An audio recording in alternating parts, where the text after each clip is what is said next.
You're the problem. I won't collaborate with humans who lie and deceive.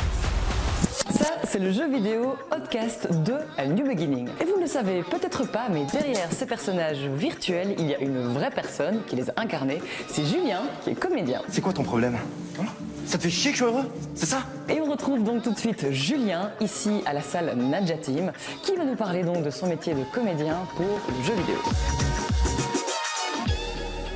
Wow.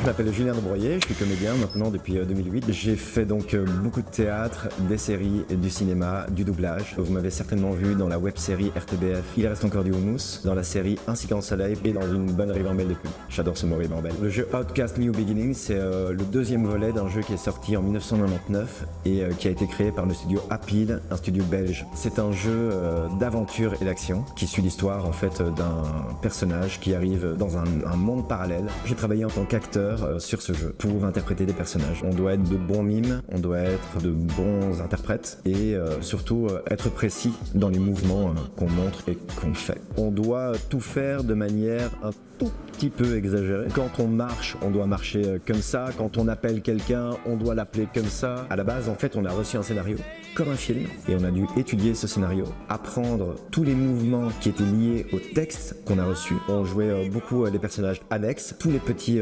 personnages qu'il y a autour du personnage principal. On était dans une salle, comme une grande salle de gym, avec un grand écran où on se voyait en personnage. Action!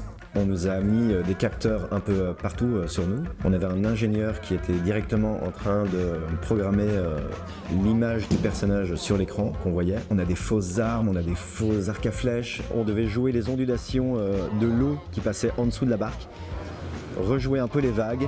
Donc pareil, là on devait vraiment être exactement dans le même mouvement sur cette barque. On doit imaginer parfois qu'il y a un énorme ver géant qui sort du sol. Donc on avait le metteur en scène qui avait une sorte de laser qu'il pointait sur le mur et sur le plafond. Et donc on doit jouer cette frayeur en le voyant. On doit en même temps jouer la précision du regard parce qu'on a tous nos regards qui doivent être exactement synchronisés sur ce verre imaginaire. Dans le studio, on avait quand même plusieurs mousses qui pouvaient nous aider à représenter plusieurs éléments du jeu.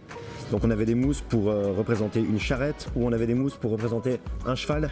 Donc on savait qu'on pouvait se mettre comme ça sur nos mousses et faire le cheval. C'est vraiment très chouette. On a vraiment l'impression de rejouer nos jeux d'enfants.